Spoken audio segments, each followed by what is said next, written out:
감성경제방송 돈다방 미쓰리입니다. 오랜만에 인사드립니다. 네, 제가 앞에 방송에서 미국은 워낙 많은 카드를 갖고 있어서 제 생각에는 최소 4월 말까지는 뉴욕 증시가 자기들이 가지고 있는 카드를 하나씩 내놓으면서 상승 랠리의 어떤 즐거움을 누릴 것 같다. 그런데 조금 아쉬운 부분은 대한민국 증시는 뉴욕 증시보다 허접해서 뉴욕 증시가 상승하는 그 랠리를 이렇게 같이 누리기는 좀 어려울 것 같다. 이런 시황을 좀 전해드렸습니다.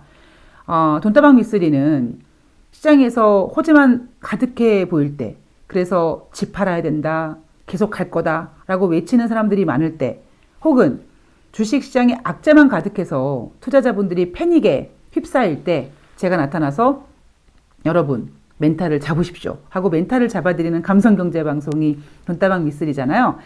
4월 말까지 어쨌든 뉴욕 증시가 상승 랠리의 즐거움을 누릴 거다라고 말씀을 드렸기 때문에 이제 4월 말이 됐으니까 그럼 앞으로 5월 달은 어떻게 될 것인가, 그런 내용에 대해서 이제 여러분들께 제 생각을 전해드려야 될 것 같고요. 제가 최근에 가장 많이 받는 질문이요. 5월 달 증시가 어떻게 될 것 같니?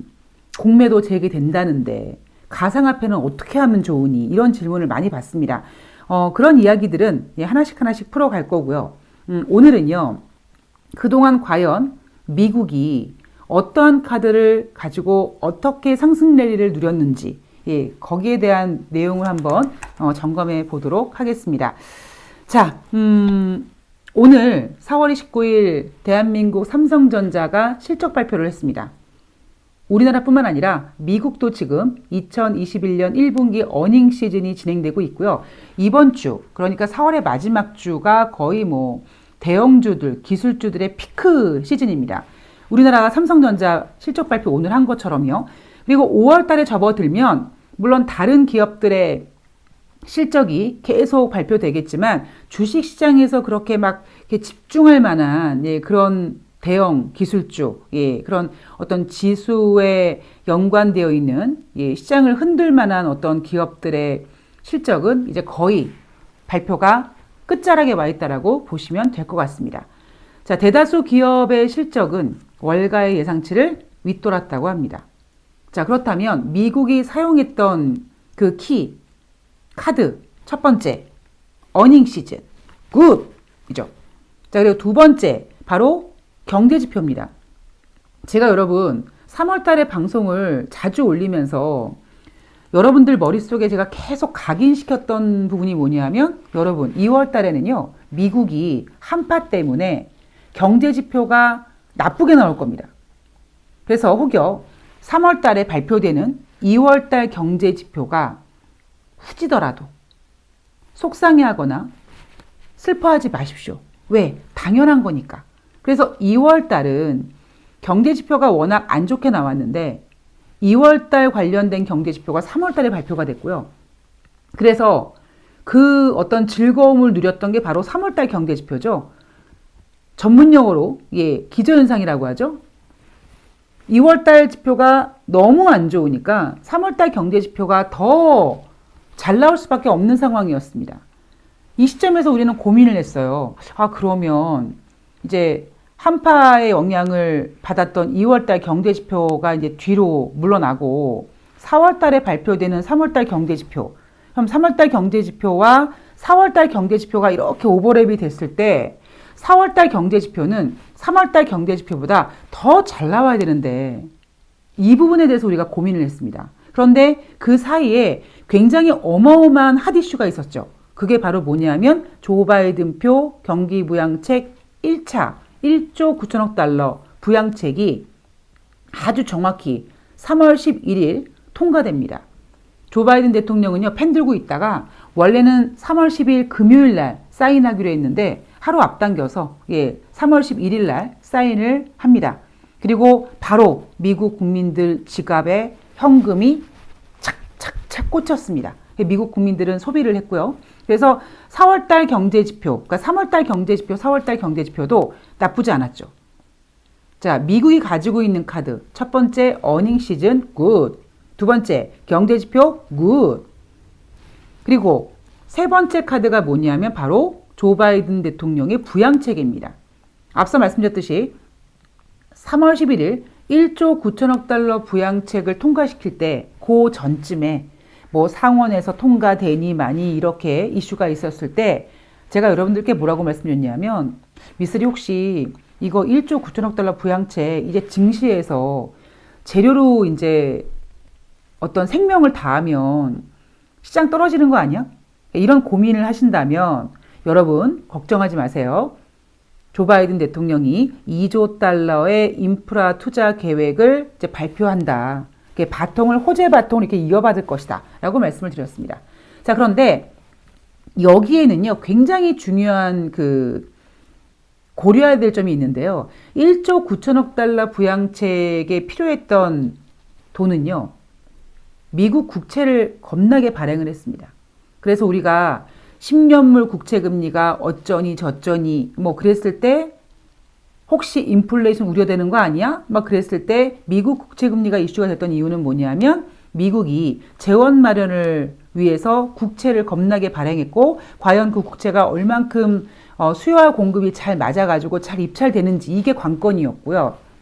이제 1조 9천억 달러보다 더 많은 2조 3천억 달러의 인프라 이 투자 재원 같은 경우는 이제 조 바이든 대통령이 자기가 공약으로 내세웠던 뭐 법인세 인상이라든가 뭐 아니면 뭐 여러 가지 증세를 지금 고려하고 있다 이런 얘기가 나오고 있습니다. 근데 제가 사실 마지막 방송에서 그러니까 앞서 방송에서 최소한 4월 말까지는 5월 달에 계속 갈 수는 있는데 뭐 영영 계속 올라갑니다 이럴 수가 없으니까 제가 최소한 뭐 4월 말까지는 이렇게 얘기했을 때 제가 그렇게 여러분들께 말씀드릴 수 있었던 이유가 뭐냐면 원래 트럼프 대통령이 21%까지 다운시켰던 법인세를 조 바이든 대통령이 내가 대통령이 된다면 28%까지 올려놓을 거라고 했잖아요.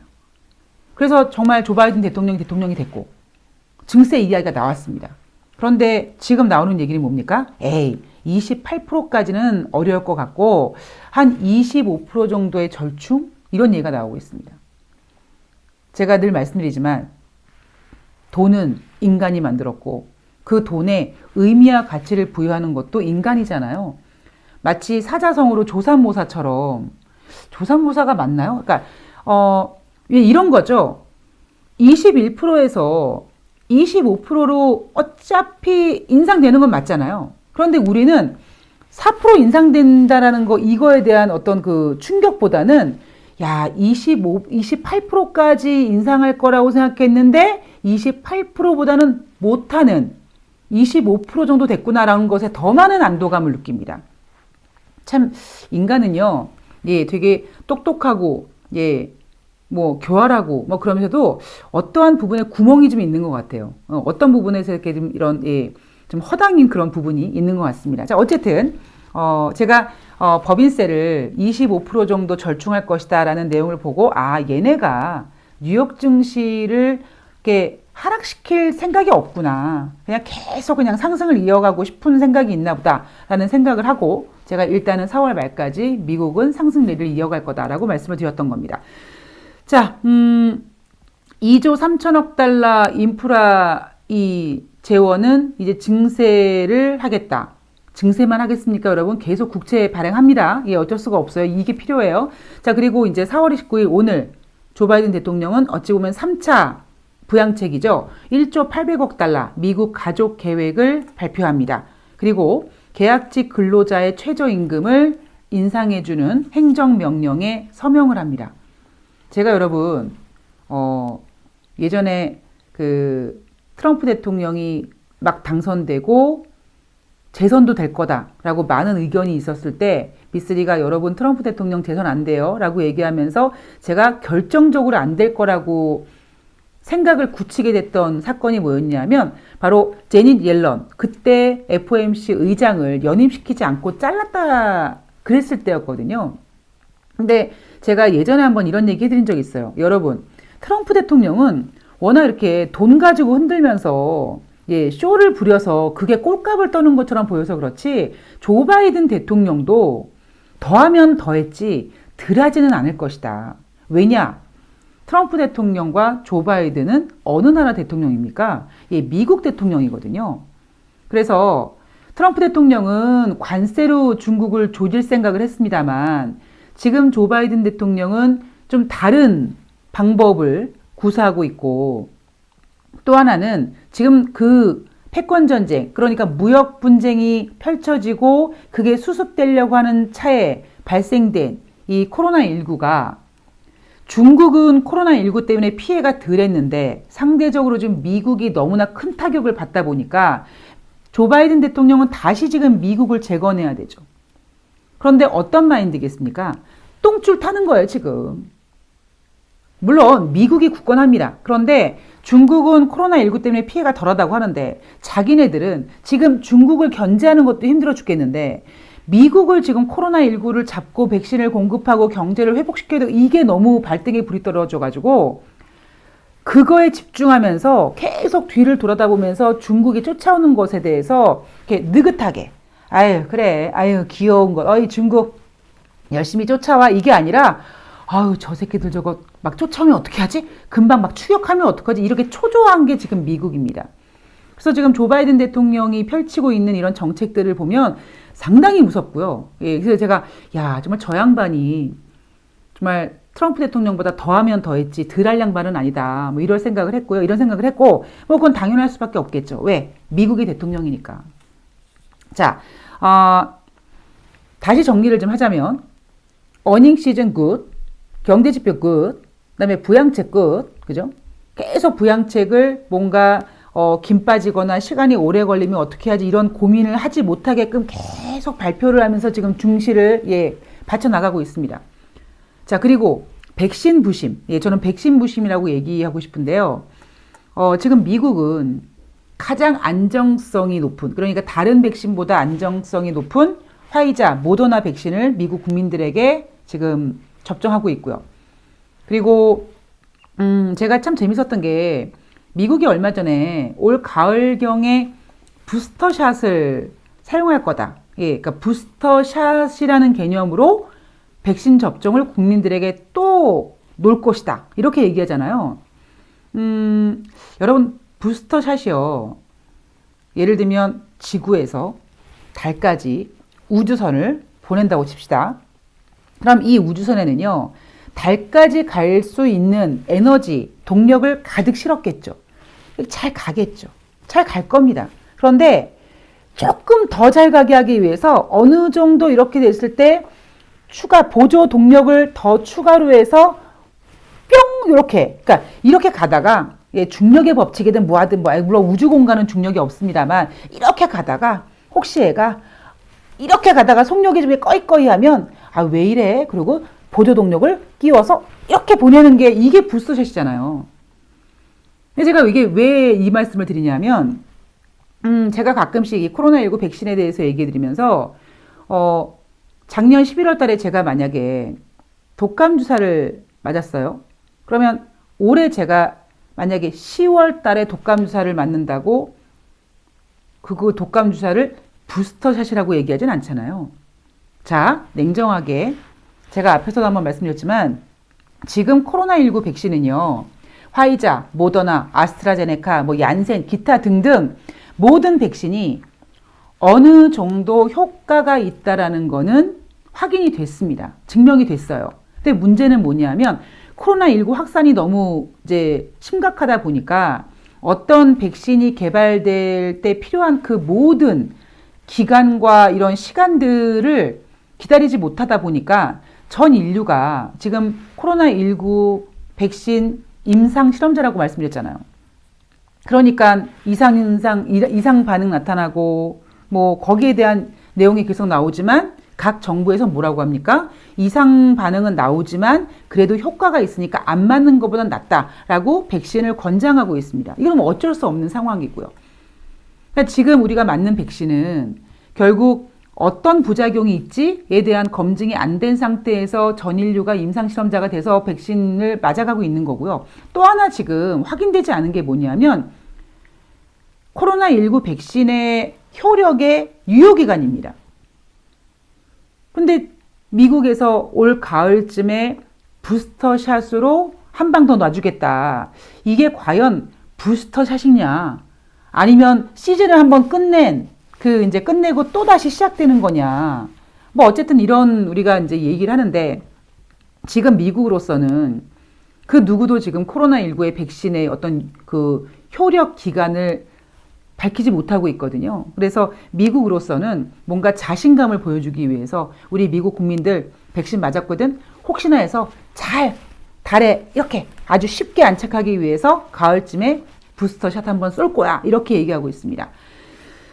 그리고 조 바이든 대통령이 다른 나라에서 백신 좀 달라고 하니까 저기 이게 다른 나라 줄 건 좀 없는 것 같은데 이렇게 얘기했죠. 그러다가 어느 순간부터 마인드가 바뀌어서 필요한 나라에 백신을 지원하기로 한다고 합니다. 특히 이번에 인도 난리 났잖아요. 이게 얼마 전까지만 하더라도 뭐 코로나 신규 확진자 10,000명 이하라고 해가지고 막 파티하고 막 난리 치다가 지금 인도가 어마어마한 지금 사망자 수와 확진자 수 때문에 힘들어하다 보니까 이번에 미국은 자기네들은 사용하지 않는 이 아스트라제네카 2천만 분을 인도에 공급하기로 했다고 합니다. 왜요?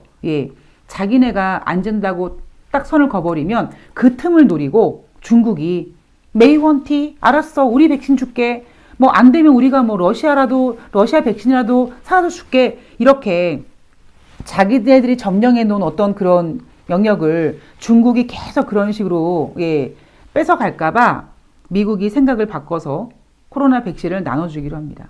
이건 뭐예요, 여러분? 미국과 중국의 패권전쟁 2차전이 진행 중이란 얘기입니다. 지금 티가 안 나서 그래요, 여러분. 지금 코로나19 때문에 발등이 불 떨어져가지고 경제 회복 어쩌고 이러면 정신없어서 그런 거죠. 미국과 중국의 패권전쟁 2라운드는요.